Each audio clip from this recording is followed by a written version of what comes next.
जय जय श्री चैतन्य जय नित्यानंद। जय जय श्री चैतन्य जय नित्यानंद। जय द्वैत चंद्र जय गौर भक्त वृंद। जय द्वैत चंद्र जय गौर भक्त वृंद। जय जय श्री चैतन्य जय नित्यानंद। जय जय श्री चैतन्य जय नित्यानंद। जय द्वैत चंद्र जय गौर भक्त वृंद। जय द्वैत चंद्र जय गौर भक्त वृंद।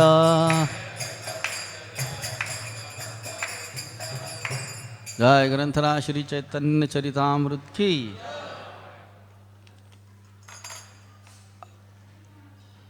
Hindi, English, which language?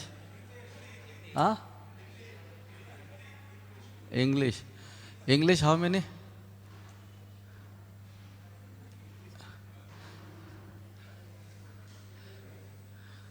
Thank you. Hare Krishna. So today we are reading from Granthara Sri Chaitanya Charitamrita, Madhya Leela, chapter 9, text number 245. Today there is going to be a very amazing combination of Chaitanya Charitamrita and the disappearance of Srila Madhvacharya. Okay. So I have tried my level best to connect Madhvacharya to Chaitanya Charitamrita.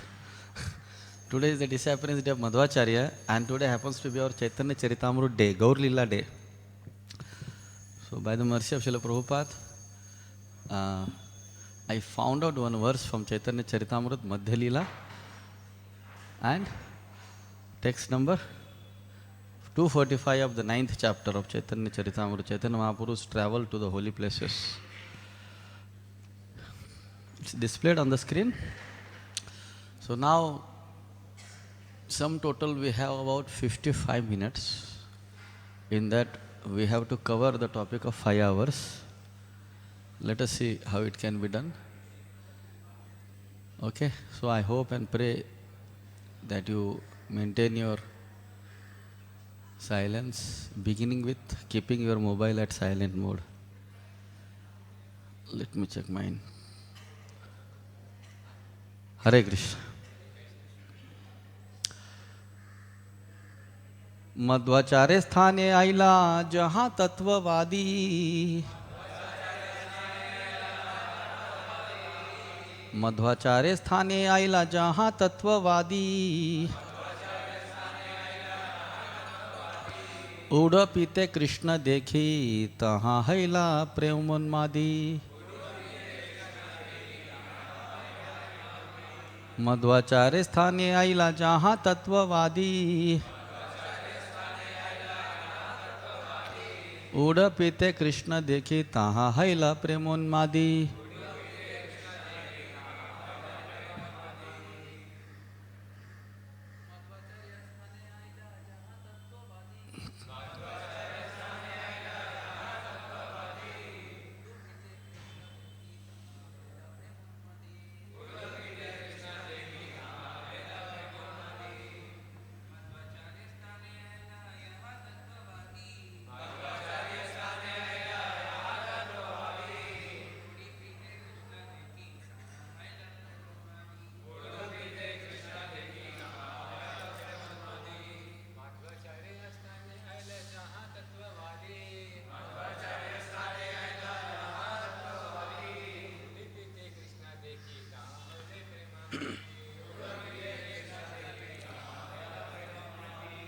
माताजी,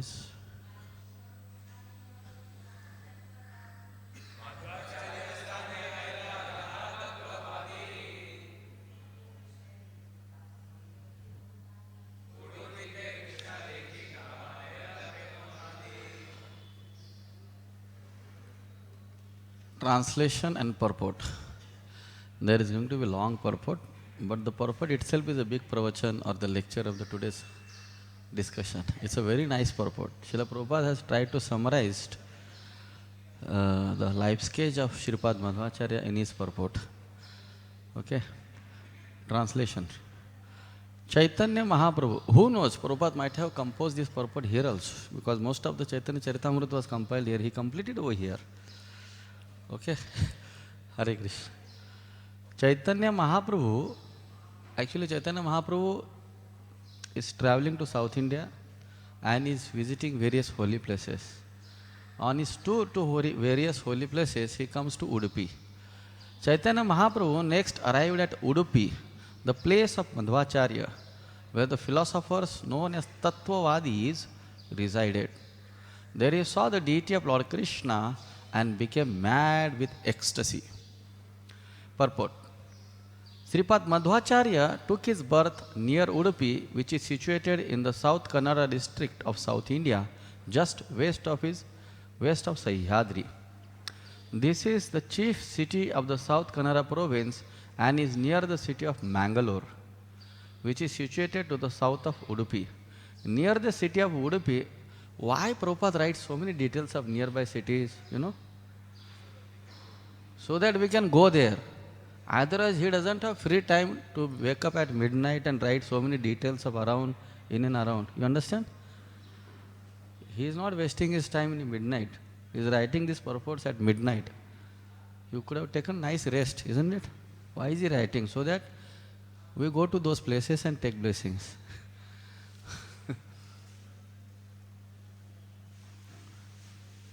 Near the city of Udupi is a place called Pajaka Kshetra, where Madhvacharya took his birth in a Shivalli Brahmana dynasty as the son of Madhyageha Bhatta in the year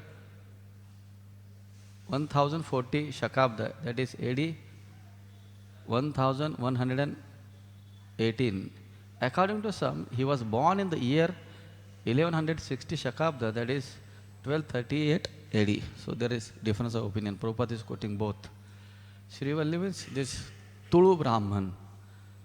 In Karnataka there is one kind of segment of society that is called as Tulu. So in that family he was appeared. In his childhood, Madhvacharya was known as Vasudev. His father gave this name, Vasudev. And there are some wonderful stories surrounding him. It is said that once, when his father had piled up many debts, Madhvacharya converted tamarind seeds into actual coins to pay them off. When he was 5 years old, he was offered the sacred thread.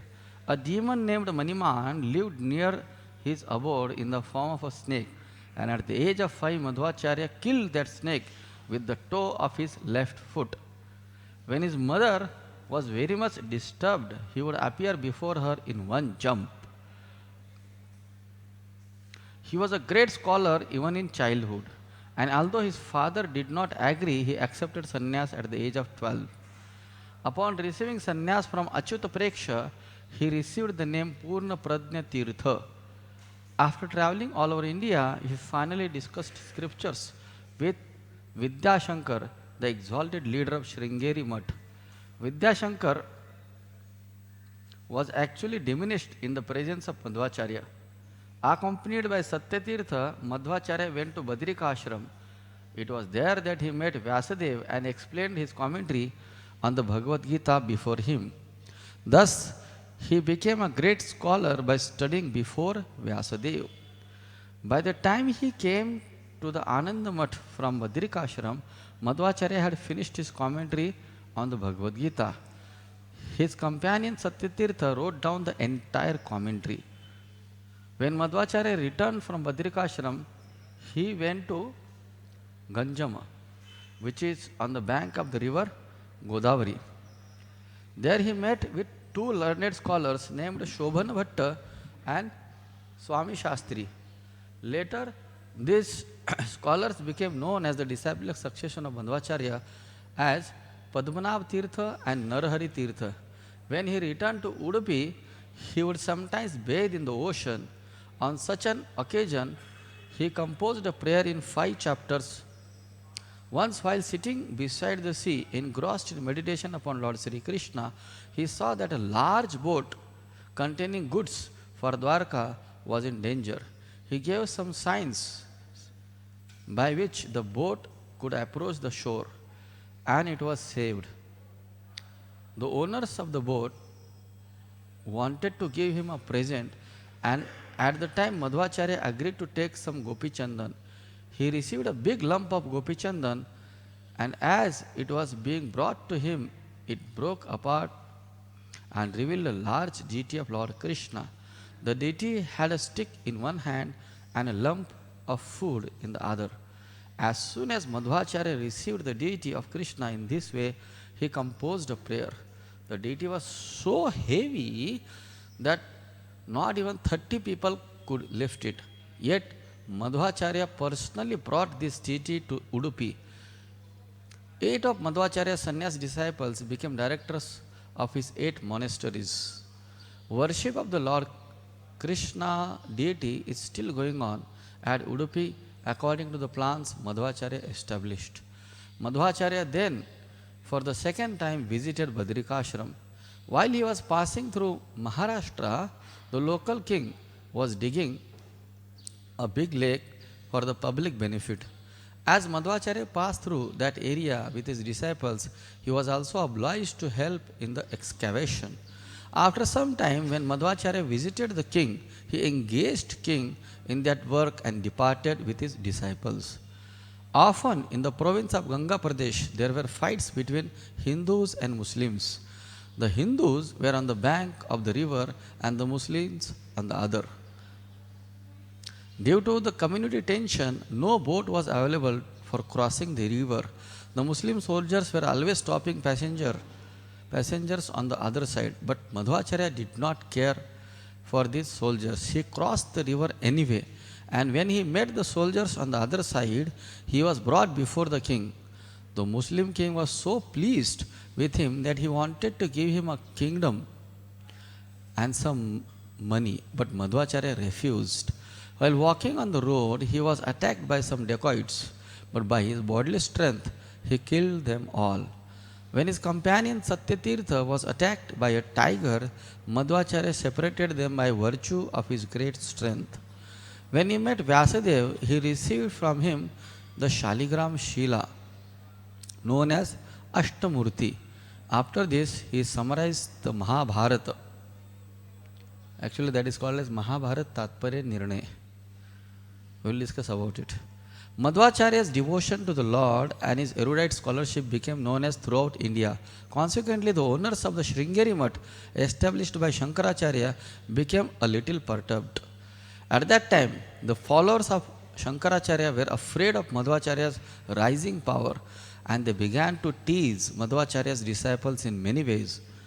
There was even an attempt to prove that the disciplic succession of Madhvacharya was not in the line with Vedic principles. A person named Pundarik Puri, a follower of the Mayavad philosophy of Shankaracharya, came before Madhvacharya to discuss the Shastras. It is said that all of Madhvacharya's books were taken away, but later they were found with the help of a king, Jayasimha, ruler of Kumla. In discussion, Pundarik Puri was defeated by Madhvacharya. A great personality named Trivikramacharya, who was a resident of Vishnu Mangala, became Madhvacharya's disciple, and his son later became Narayanacharya, the composer of Sri Madhva Vijay. After the death of Trivikramacharya, the younger brother of Narayanacharya took sannyas and later became known as Vishnu Tirtha. It was reputed that there was no limit to the bodily strength of Pundarik Purna Pradnya Padma Madhvacharya. There was a person named Kadanjari, who was famed for possessing the strength of 30 men. Madhvacharya placed the big toe of his foot upon the ground and asked the man to separate it from the ground. But the great strong man could not do so even after great effort. Srila Madhvacharya passed from this material world at the age of 80 while writing a commentary on the Aitareya Upanishad, that is today. For further information about Madhvacharya, one should read Madhva Vijay by Narayana Acharya. Hare Krishna. Now there is a big list of the Acharyas. We'll stop here. So Srila Prabhupada has tried to summarize his life sketch in his words.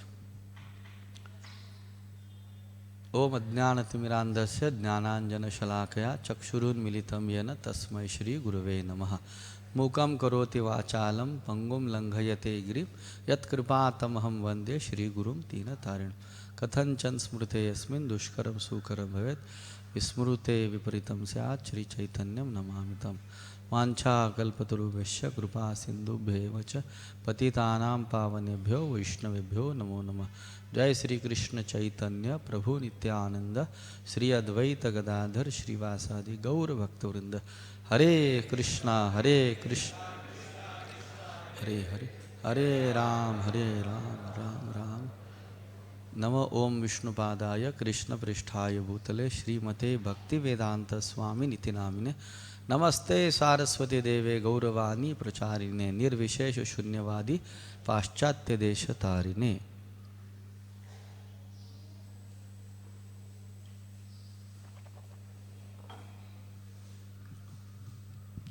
Hare Krishna. So before we commence our discussion on the life sketch and pastimes of Sripad Madhvacharya, I seek the blessings of all the assembled Vaishnavas over here. And also I seek the blessings of all the devotees who are hearing me on the YouTube channel and who will hear me afterwards. I seek their blessings also. Hare Krishna. So it's a very auspicious day. Srila Prabhupada writes here in the purport. While writing his commentary on Aitari Upanishad, that is today, on this Tithi, Sripad Madhvacharya disappeared from this world. He did not leave his body, he disappeared.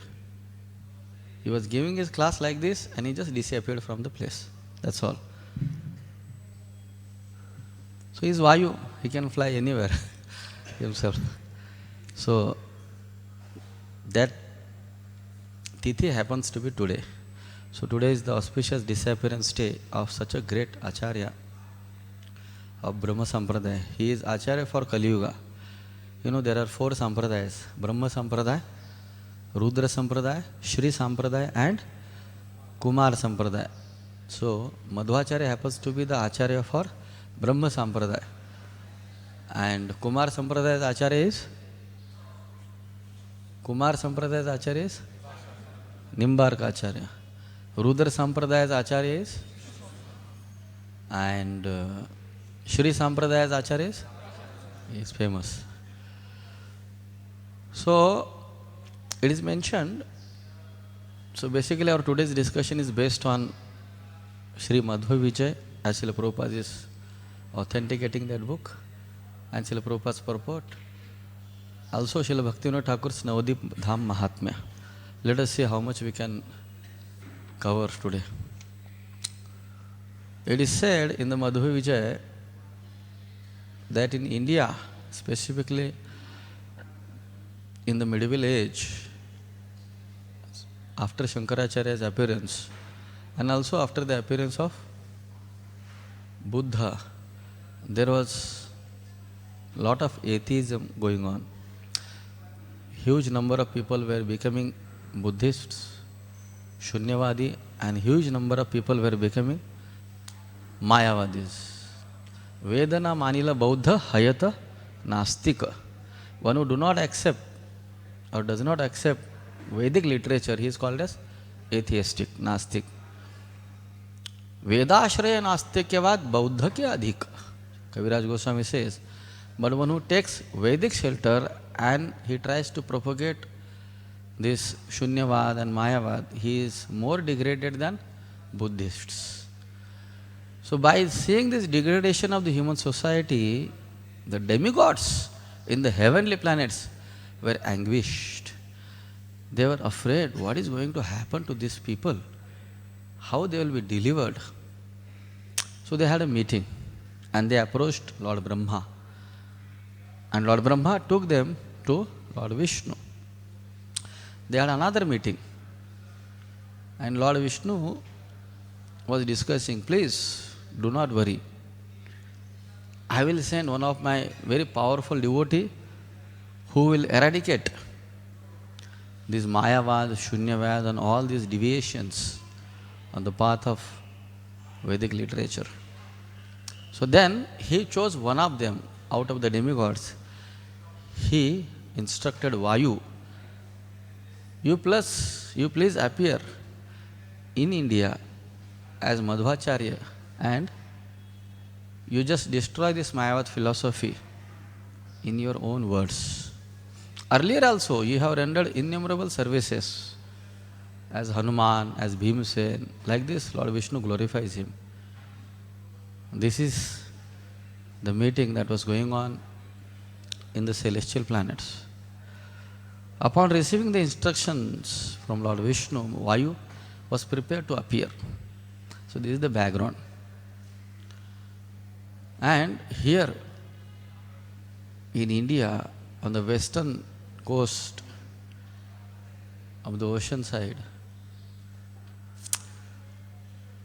there is one temple near Mangalore city. There is a place called Udupi, and there is one temple of Lord Ananteshwara. It was 14 January or 15 January 1238, precise to the date.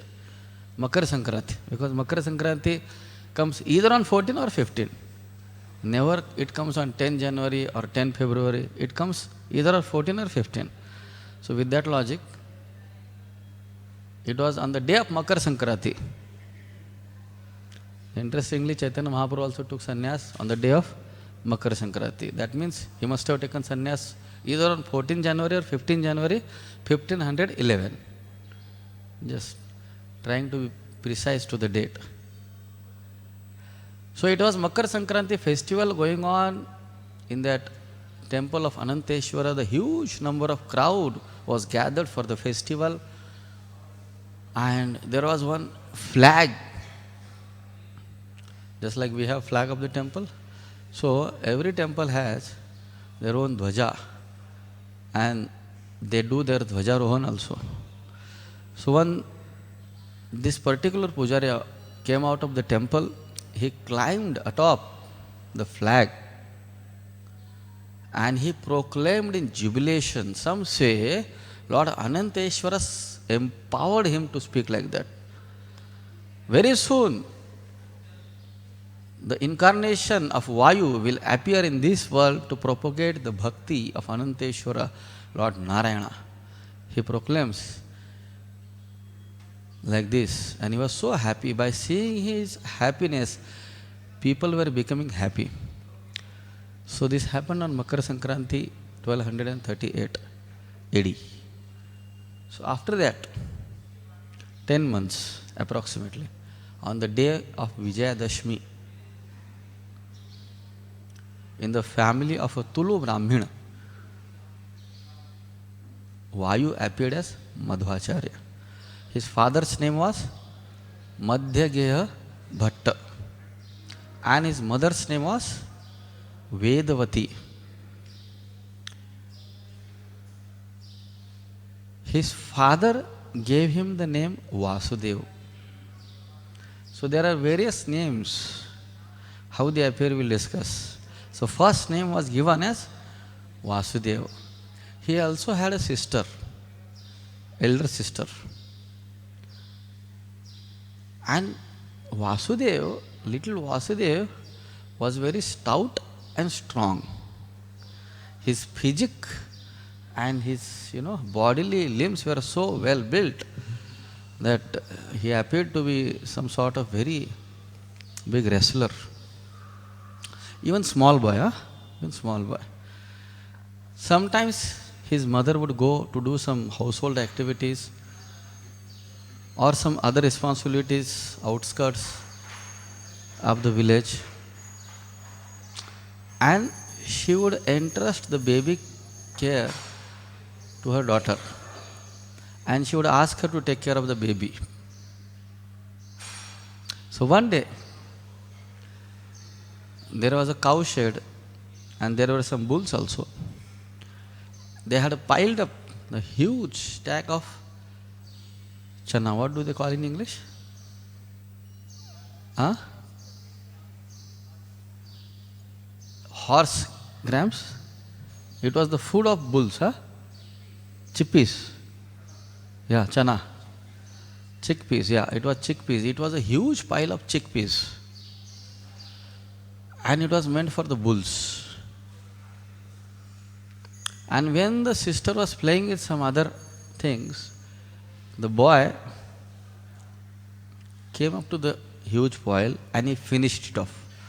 He did not taste it. He finished, entirely finished it off.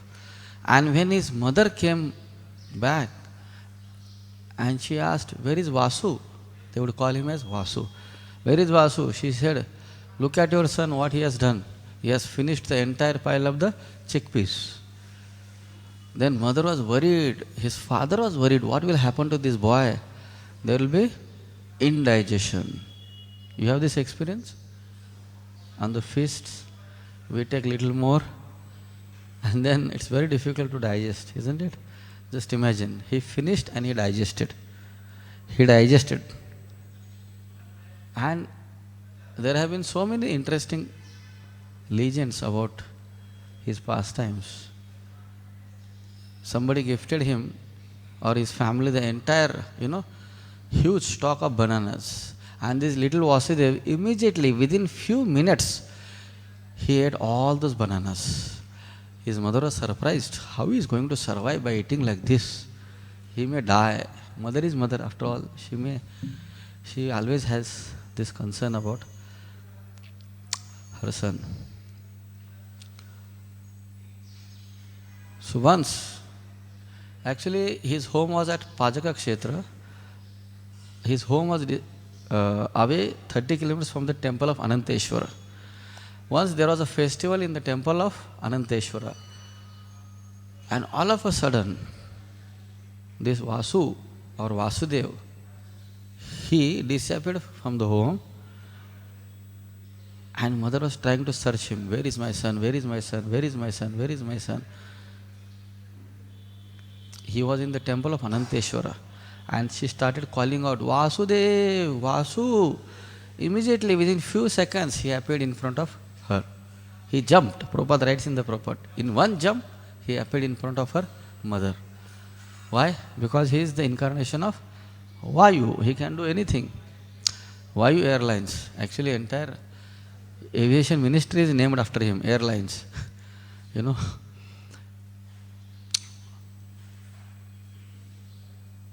Once, he was sitting in the lap of his mother. And there was one Acharya, Achyuta Preksh.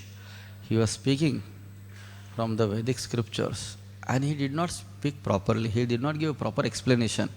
And the boy who was sitting in the lap of his mother, he said, no, Acharya Dev, it should not be explained like this. It should be explained in this way. And he gave such an eloquent explanation to those texts of the Vedic literature. Achyuta Preksh was mesmerized. Who this boy is? He was surprised to see his scholarship at that age. At the age of 5, he was given Upanayana, Sanskar. He was given the Janevu thread ceremony. Once, his father had borrowed some money from some landlord and he couldn't pay the debts. And in the ancient days of India, the culture was so great.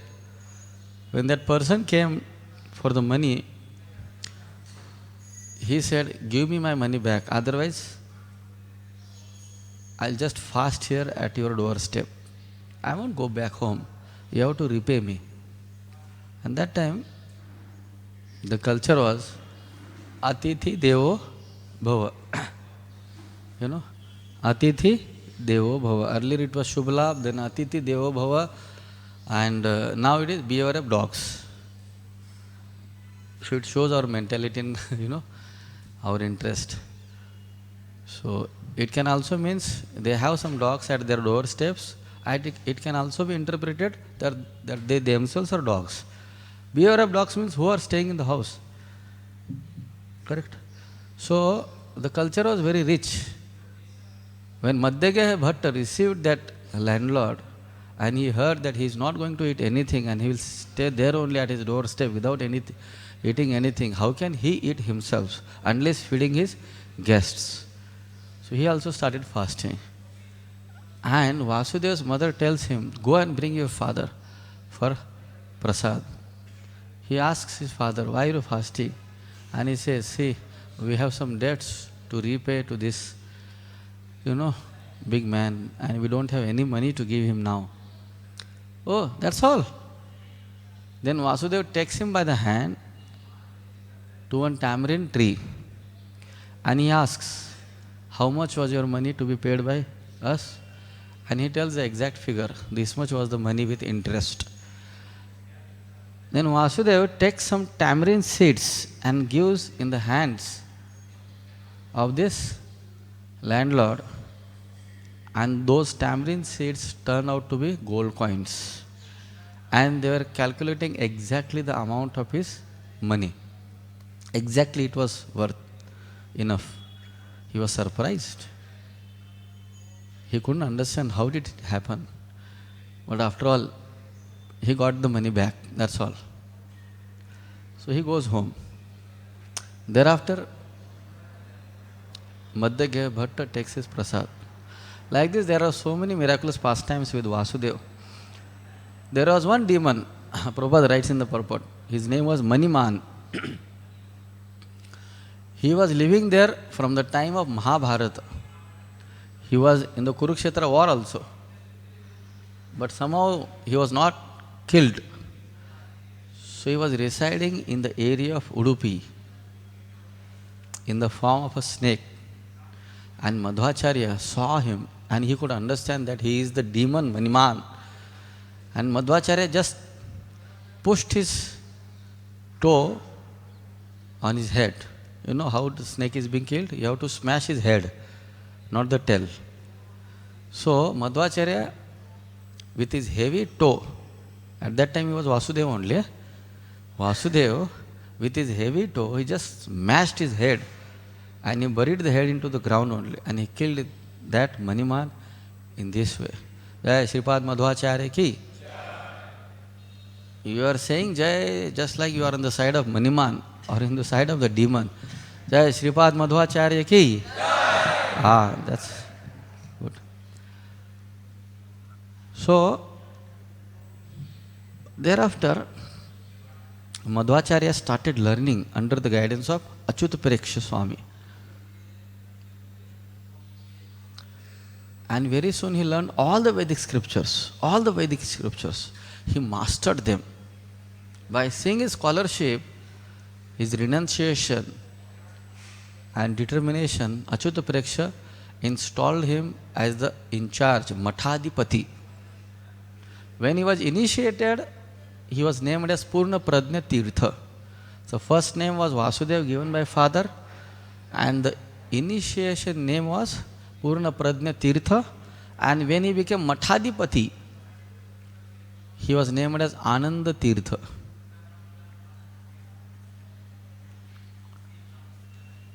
And thereafter, he developed staunch vairagya towards this material world, renunciation. And he requested his parents to give him permission to take sannyas. His parents were shocked to hear that because they were very much attached to his childhood leelas, pastimes. They were very much loving to this Vasudeva and they were not ready to give him their consent to take sannyas. And he was bent upon to take sannyas. And while convincing Vasudeva, Madhvacharya Bhatta, he prostrates himself and bows down to his lotus feet and says, my dear son, please do not take sannyas. How we will survive without you? And then he quotes from some Shastra, Vasudeva. In the Shastras, it is said that the parents should never offer obeisances to their children. The only time when they can offer their obeisances is when the son takes sannyas. Now you have offered your obeisances, pranams to me, that means you have given me your permission to take sannyas. Thank you very much. In this way, he supports his decision from the Shastras. Still his mother was crying, no, how can we survive without your support? You are the only child, only son of our family. Then Madhvacharya says, okay, that's the only problem, na? He said, very soon you will get another son. So after some time, they begot another son. And it is said, Sripad Madhvacharya takes sannyas at the age of 12. At the age of 12, he takes sannyas, despite his parents' opposition. So we are in parampara. Many of our devotees are in parampara. In ISKCON we have this experience. None of the parents, most of the parents do not allow their sons to become brahmacharis or sannyasis. So we are bona fide, by the way. There are so many wonderful pastimes of Madhvacharya. So after sannyas, Madhvacharya goes to Tamil Nadu. And there is one place, I forgot the name of that place. There was one lady who was pregnant and she was thirsty. She was very thirsty. Hare Krishna. And there was no water around. She requested Madhvacharya, kindly arrange some water. And from his danda, Madhvacharya produced water for that lady. Today, also that place is called as Danda Tirtha, and that happens to be a very auspicious place for the followers of Madhvacharya. Today also that place is there. Once Madhvacharya was taking bath in the ocean, and time and tide wait for none. Correct? But Madhvacharya, he made them to wait. Actually, he stopped the waves of the ocean and he took bath. How could he stop? Because he himself is Vayu. And he is the one who is making those waves to happen. Isn't it? So there are so many pastimes of Madhvacharya. As we know the pastime, in Dwarka it happened. Once Devaki Mata, she requested Rohini Devi and Krishna to explain how Mother Yashoda performed that Damodar Lila, how she could bind Krishna in such a loving way, and she wanted to hear the entire narration. Krishna was the main audience, Devaki was there, and Rohini Mata explained the entire pastime. How it was the day of Deepavali, and Krishna woke up and Krishna could not find Mother Yashoda. Then Krishna comes to Mother Yashoda. She was churning the curd to make butter for Krishna, and all the entire pastime, how he broke the butter pot and how he ran away, and Mother Yashoda caught him by the hand and she tied him by the rope. The entire pastime was narrated. Rukmini was also there. She was also hearing. She requested Krishna to make a deity of this Damodar Lila and give me. I want to worship this form of yours. Such a loving pastime. So Krishna arranged for the deity to be made, and Rukmini Devi was worshipping that deity. Krishna swadham upagate dharma jnana divi saha.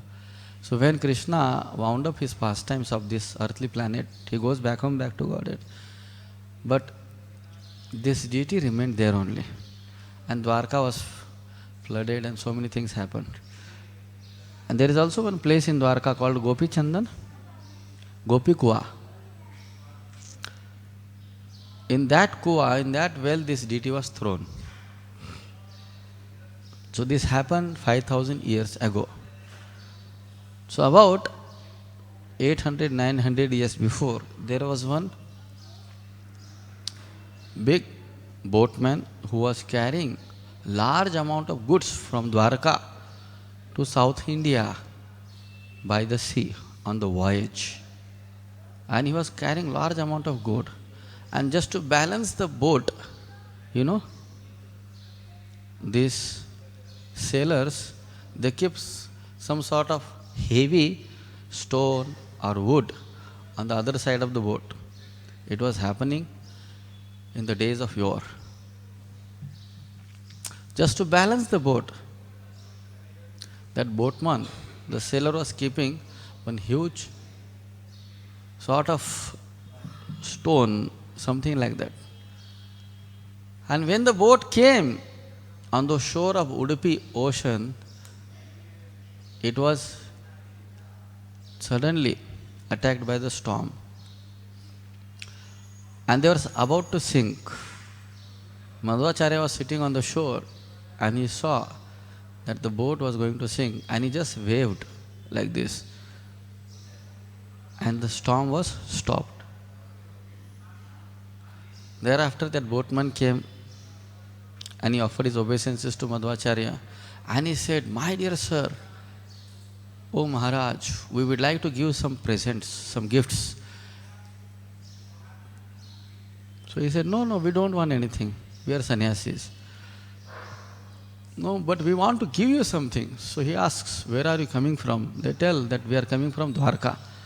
Okay, you are coming from Dwarka. If you have some Gopi Chandan, then please give us. And it was a huge log of Gopi Chandan just to balance the boat. And that boatman, he gifted that Gopi Chandan to Madhvacharya. Now Madhvacharya is sitting on the shore.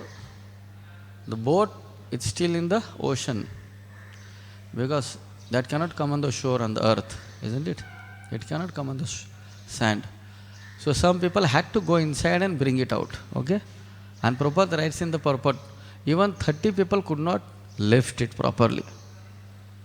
They tried to bring it from the boat to Madhvacharya and they slipped it.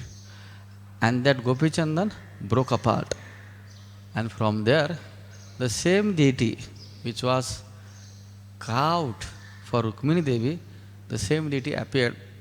That is the form of Sri Damodar. That's why Prabhupada writes in the purport, it has in one hand it has a stick, and other hand it has a butter.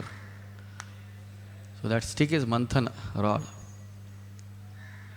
Then Madhvacharya was very happy. He offered his prayers, he offered his obeisances, he composed so many nice prayers for the pleasure of Lord Krishna, and he established the worship of that deity. It is such a staunch worship, it is such a pure worship he established. Even today, they have about 8 branches of Udupi. Those followers are following the same standard. Prabhupada writes in the purport, they are following the same standard. It's very strict. We cannot imagine to follow. It's very strict worship for the deities.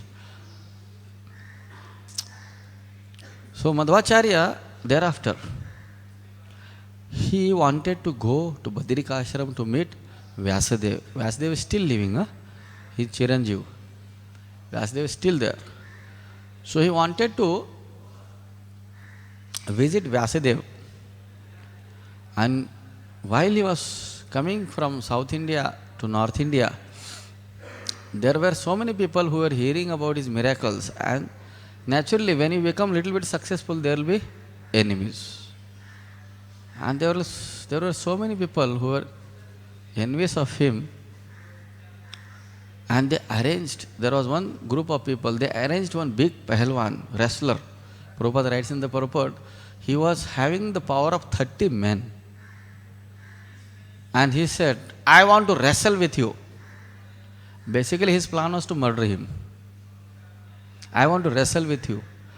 Madhvacharya understands his plan and he says, okay, before wrestling with me, try to move my big toe from the ground. I keep my toe here, just like Angada, read in Sri Lanka, like that same only.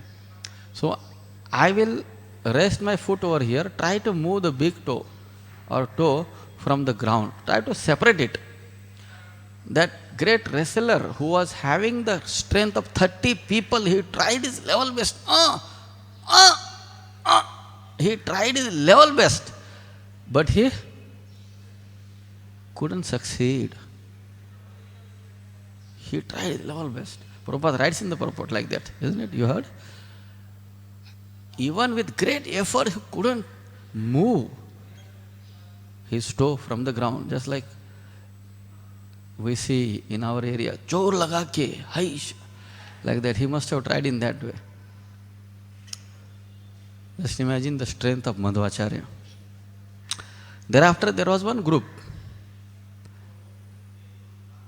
and they wanted to fight with Madhvacharya. Basically, they were envious. And Madhvacharya says, okay, before you fight with me, you do one thing. I'll start singing the glorification of Lord Krishna, and you can fight with me, but before that, you try to just minimize my volume as I sing on the glories of Krishna. You can press my neck at your level best. You can do your all efforts just to minimize my volume or to disturb my volume. That's all.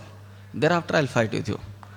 And those big people who were having hefty bodies, strong bodies, they tried Madhvacharya's neck to be squeezed to death.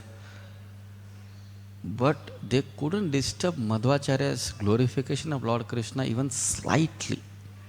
Even slightly. That was his power. Jai Shripad Madhvacharya ki. Hare Krishna. Jai Shripad Madhvacharya ki.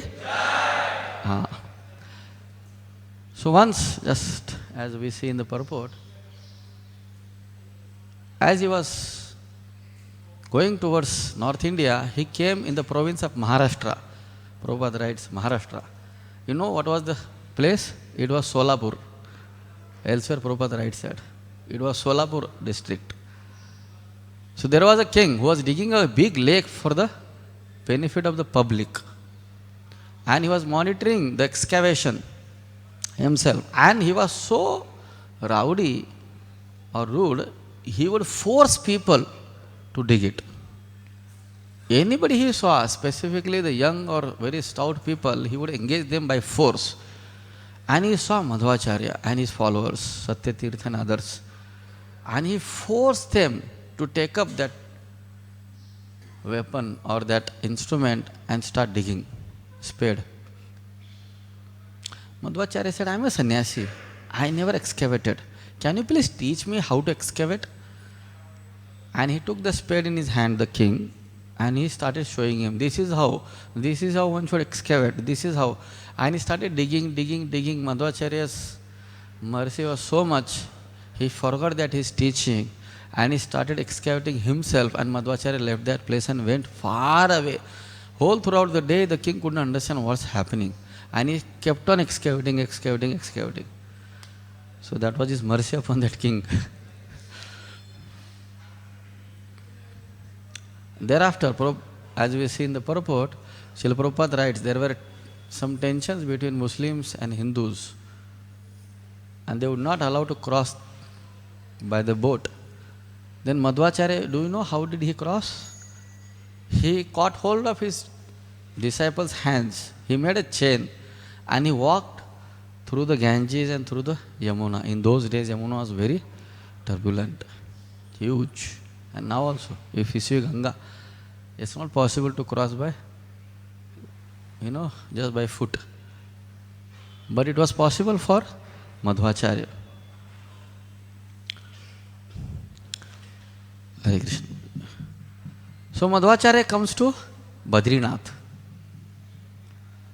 And there, as we see, there is Badri Vishal, and there is also Vyasa Gufa, Ganesh Gufa. Some people also say there is Adi Badri, where Madhvacharya met with Vyasadeva, because Vyasadeva is still present on the earthly planet on that Adi Badri. And when he was going towards Adi Badri to meet Vyasadeva, his disciple Satyatirtha could not make it. Nowadays we have roads, we have car, we can go to Badrinath easily. Per se, it's very difficult still. Now Joshimath is also shrinking, I think. So But that time it was very difficult to go. So Madhvacharya was Vayu, he could easily pass through. But his disciples were unable. But still, Satyatirtha was bent upon to accompany his Guru Maharaj. Although Madhvacharya told him to go back to Udupi, still he said, no, no, Guru Maharaj, I want to follow you. And he fell down from the top of the hill and he was about to die. And he said, Guru Maharaj, save me. Then Madhvacharya just waved his hand like this. He is Vayu. He just waved his hand like this, and from Himalayan Badrinath, Badrikashram Dham, directly to Udupi, Madhvacharya Airlines. In one wave only he came to Udupi, immediately, directly. So, there he met with Vyasadeva, and he took his teachings from Vyasadeva, and he started his purports for Bhagavad Gita. Srila Prabhupada writes in the purport, when he came back to Udupi, he had completed his purports to Bhagavad Gita. And Vyasadeva had instructed him to write his commentary on Brahma Sutra, Badrayan Sutras. So it is said he has compiled two kinds of commentaries on Vedanta Sutra. And his favorite book was Aitareya Upanishad. Many times he would speak on that Upanishad only. In fact, he left this world while speaking on Aitareya Upanishad only. Prabhupada writes one more pastime. When he was coming back second time from Badrinath, there was a place on the bank of Godavari, and there were two big scholars, and their names were Shobhana Bhatta and Swami Shastri. They were very, very learned scholars. Madhvacharya defeated them and he made them their disciples. Srila Prabhupada gives their names. After their initiation, they became Padmanabh Tirtha and Narahari Tirtha. They became our great acharyas. So Madhvacharya's preaching was to defeat the Mayavad philosophy. His main appearance was meant for that purpose. So basically, as we see, there are four sampradayas: Ramanujacharya, Vishnu Swami, Nimbarkacharya, and Madhvacharya. Sri Chaitanya Mahaprabhu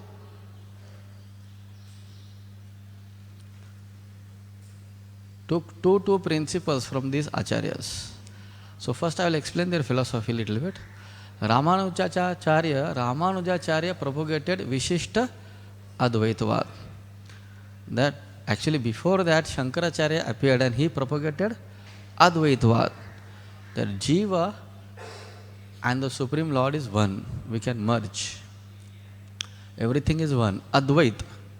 Then Ramanujacharya came and he preached Vishishta Advaitavad. That there is Advaitness, but in certain ways, in qualities, not in quantity. Vishishta Advaitavad. Then Vishnu Swami came and he preached Shuddha Advaita.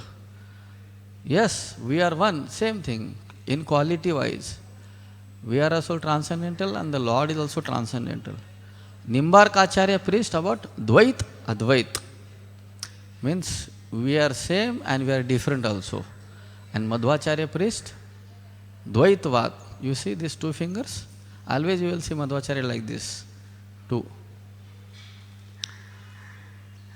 And Srila Bhaktivinoda Thakur mentions in Navadip Dham Mahatmya chapter number 15 and 16, he says, all these four acharyas appeared in Navadip Dham. They received the mercy of Lord Sri Chaitanya Mahaprabhu. In fact, some of them, they took part in the pastimes of Chaitanya Mahaprabhu. Sri Chaitanya Mahaprabhu's first wife was Lakshmi Priya. Her father was Sri Ananta, that is Ramanujacharya. And you know Keshav Kashmiri, he was Nimbarkacharya. And Srila Bhaktivinoda Thakur writes in Navadip Dham Mahatmya that when Madhvacharya came to Navadvip. He was touring all over India. At that time, it is mentioned there, when Pandavas came to Navadvip, they were in Ek Chakra. Therein Bhima killed Bakasur, that demon. That time Yudhishthira Maharaj got a dream. And in that dream, Chaitanya Mahaprabhu appeared and gave his mercy to Yudhishthira Maharaj. So that dream was seen by Yudhishthira Maharaj in the village called Mahatmapur in Navadvip. In that same village, Madhvacharya received mercy of Lord Chaitanya Mahaprabhu. And Chaitanya Mahaprabhu tells you should preach the message of Dvaitavad. And he gives his instructions. Bhaktivinoda Thakur writes like that. Even Vishnu Swami came in Rudradvip because he is in the line of Lord Rudra. So in Rudradvip, when Vishnu Swami came, therein Lord Chaitanya Mahaprabhu gave his mercy to Vishnu Swami. So in this way, 4 Sampradaya Acharyas, all of them they received mercy of Lord Chaitanya Mahaprabhu. It is said that they were devotees of Lord Chaitanya Mahaprabhu, but Chaitanya Mahaprabhu gave them specific missions. Even it is said that Ramanujacharya requested Lord Chaitanya Mahaprabhu that I will preach the gospel of Achintya Bheda Bhed Tattva, the ultimate love for Krishna. He said, no, that I will do. Now you preach Vishishta Advaitavad. You go now. And thereafter he comes to Jagannath Puri, wherein he objects the worship of Pandas to Jagannath, and Jagannath slaps him. And directly he goes to Kurmakshetra. It's mentioned by Bhaktivinoda Thakur. And Srila Prabhupada, he writes in this purport, the entire parampara, the whole list of Madhva followers, all his acharyas, and Prabhupada recommends us to read the great book called Sri Madhva Vijay. Madhva Vijay. It is compiled by Narayana Acharya, who was the son of Trivikramacharya, and Trivikramacharya was the direct disciple of Madhvacharya. And Prabhupada is recommending to read that book. Sripad Madhvacharya compiled total 37 books. His 2 commentaries on Brahma Sutra, one is called Anubhashya, second is called Anuvakya. And he also compiled Mahabharata Tatparya Nirnay. He was Bhima in Mahabharata, and he himself compiled this Mahabharata Tatparya Nirnay, which Prabhupada also mentions in his purport. And therein he mentions, there is one secret in Mahabharata, specifically Vastraharan secret of Draupadi. I will mention that and stop over here. Bhishma Dev was very great fighter. He could have easily defeated or stopped Duryodhana and others. Why did not he do so? Some people say because he was obliged to the Kuru dynasty, he was loyal to the Kuru dynasty, that's why. No, that was not the main reason. Madhvacharya says in Mahabharata Tatparya Nirnaya that he mentions Agre Kurunam Atha Pandavanam Dushasanena Rita Vastra Kesha Krishna Tadakrosha Dananyanatha Govinda Damodar Madhaveti. Actually, this shloka is taken from Leela Shuk Bilavangal Thakur, but the principle is same, which Madhvacharya is saying, that Krishna wanted to teach the principle of taking shelter of himself, not of Draupadi's husbands or Bhishma Dev or others and others. So this secret was known to only Bhishma and Krishna. Bhishma being Mahajan, he knew that Krishna is teaching this principle to his followers or his devotees. Like Draupadi, you should take shelter.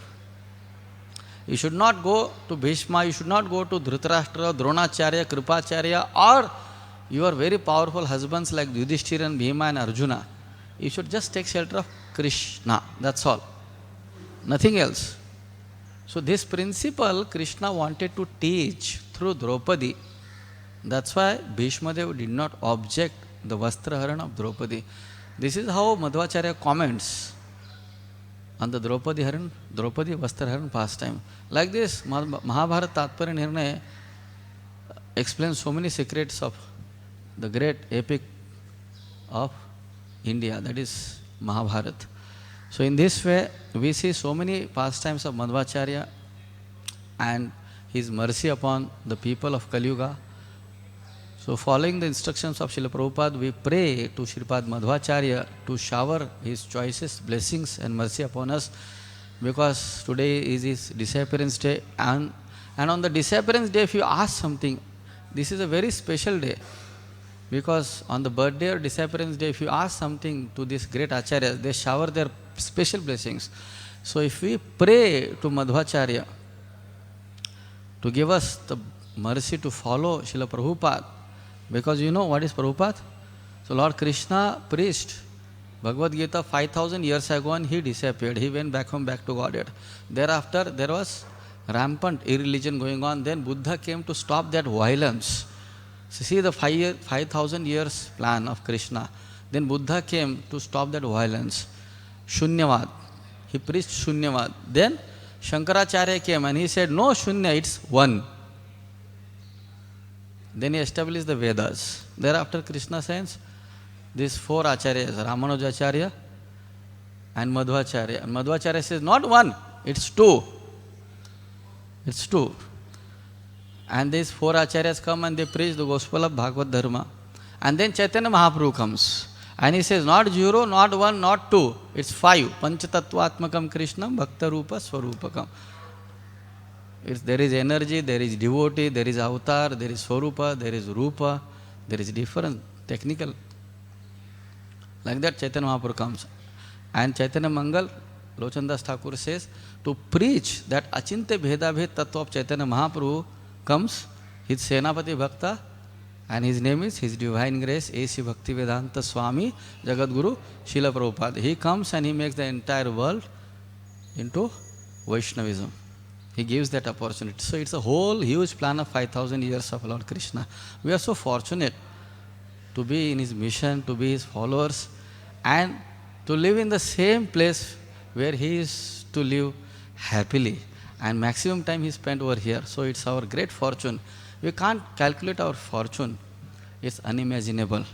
So we should be indebted to Prabhupada, and that indebtedness should be shown with attitude of gratitude towards Srila Prabhupada by serving his mission, by preaching, by distributing books or worshipping the deities.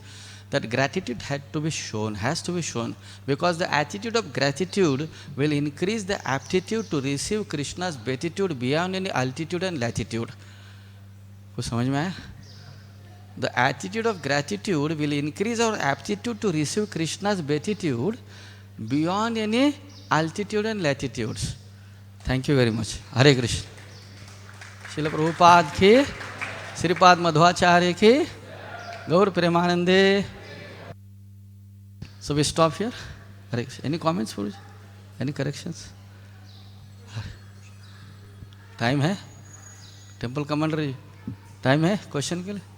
एक प्रश्न के लिए समय है. There is one question that we can take. Yes, sir. Approach this so many elaborate pastimes. Thank you for the class. So just one clarification, Prabhuji. When we see the name which he was given, Madhvacharya, in the Purna Pragya Tirtha, and then Ananda Tirtha. So in the CC Purports, Prabhupada explained the 10 Mayavadi sannyasi names. So it is understand that that time the Purna Preksha was following, Achyut Preksha was following the Sankarafi teaching, so that name was given Tirtha. But later the name was given the disciples of Madhvacharya, Narahari Tirtha and Padmanabh Tirtha. So how it is that? So what is your question? The Tirtha is sannyas names of the Madhva line, Mayavad line. And then in the Madhva line also this Tirtha comes. Actually, in Mayavad, there are three names, Bharati, Puri and Saraswati. And in Vaishnava line, there is Tirtha. You see?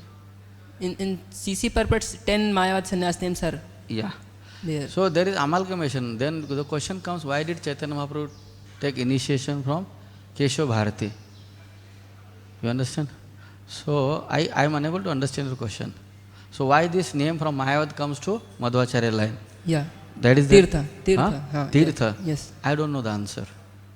Really, I don't know the answer. I have to read and tell you. Hare Krishna.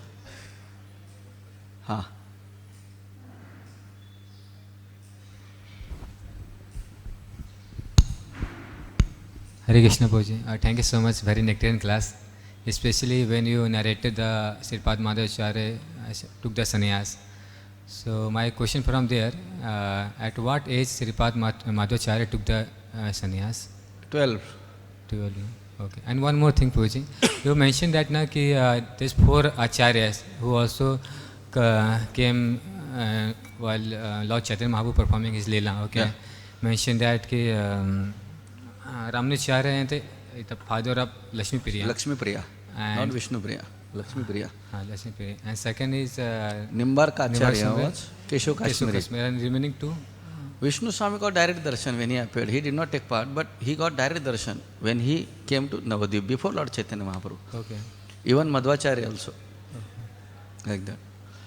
Hare Krishna. If you want how Madhvacharya comes in Chaitanya Leela, we will discuss in private. Hare Krishna. There is one pastime there. I will tell you. Because Madhvacharya, see, when Lord Ramachandra came, Vayu came as Hanuman. When Krishna came, Vayu came as Bhim. When Bhagavatam appeared, Vayu came as Madhvacharya. When Chaitanya Mahaprabhu appeared, Vayu came as, I will tell you in private. Yes, sir. Last question. Because that is my personal guess. It doesn't have a Shastric quotation, but if you see the 5 brothers of Ramanujacharya, it has no Shastric evidence or Acharya's quotation, but it's my guess that Yudhishthira Maharaj was Vaninath Acharya, Ramananda Rai was Arjuna, Kalanidhi, Sudanidhi were these 2 brothers, Nakul and Sahadev. Only one remains is Vaninath Patnaik, Vaninath Rai. If you read Chaitanya Charitamrita carefully, all throughout of Chaitanya Charitamrita, Tahati Vaninath Prasada Anila. The devotees from Bengal, they would come and Vaninath would feed them prasadam. Huge quantities of prasad he would bring. You understand some connection? Who was that? It must be Bhimsen. It must be Bhimsen. It's possible. But I never heard it from any Guru Varya or any Shastras. But it's my guesswork. I may be wrong also. But his symptoms are proving themselves, you know. Okay? Hare Krishna. Hare Krishna. Prabhu, last question. Huh? Prabhuji, thank you very much for very nice, wonderful class. Prabhuji, you were mentioning that Madhvacharya pastime, that Danda Tirtha. So many times we hear that Vaishnavas or devotee, they not show the miracle. They depend on the Lord. But there are some pastimes where they have some specific purpose also. But in general, while preaching, the many newcomers, they ask that why these pastimes, miracles are there. So we generally tell that they are not mystic. They not do miracle and attract the publics. So how to relate this, that some acharyas doing miracles? So why do they show miracles? Yeah. That proves that they are very great acharyas. They are not normal acharyas. You understand? Prabhupada showed so many miracles. Hippies became into happies. You know, you can't understand how they become happy. You know. So the point is, there are so many acharyas. It is their own sweet will. You cannot restrict them within this frame. Our Vaishnavas never show any miracles. They should not show because we are programmed accordingly. Na? They should be fitting into this frame only. It's not like that. They act according to their own sweet will. When they like, they show. When they don't like, they don't show. When there is a need, they show. When there is not requirement, they don't show. What is the requirement? So, just in this question only, that then how we can differentiate these general yogis in today's they show that miracle just to gain the faith of those atheistic people or innocent people in them, their teachings. That was the requirement. It's not mandatory, it's not a general rule. It's depending upon time, place and circumstances. When they felt it is required, so that's why they did so. We don't try to do that. First of all, even if you try to do, we fail. We are not so powerful, but we should not go for that line. Madhvacharya is especially empowered acharya. He is not ordinary human being also. He is a demigod. You understand? So we should not imitate those acharyas and try to fit them into our frame. Acharya means he never shows any miracles. Why not? Prabhupada prayed for Mr. Nair. Was it not a miracle? And when I asked Shripad Giriraj Swami Maharaj here only on this asana, can I repeat Prabhupada for praying like Nair? He said no. He said no. You understand? Prabhupada showed that miracle. He prayed to Radha Raspberry to take him. And Radha Raspberry took him. That Nair was taken by Radha Raspberry. And when I clarified, better I clarified with him that we don't imitate Prabhupada to kill someone like that. You understand? So we don't imitate. Whatever is told us, we do that. Okay? So we can't fit the Acharya into our frame. It is like this. They behave according to the sweet will of Krishna and their own desire. Okay? Hare Krishna. Thank you very much. Sripad Madhvacharya ki jai. Granthara Shri Chaitanya Charitamrut ki. Jagat Guru Srila Prabhupada ki. Gaur Premanandi.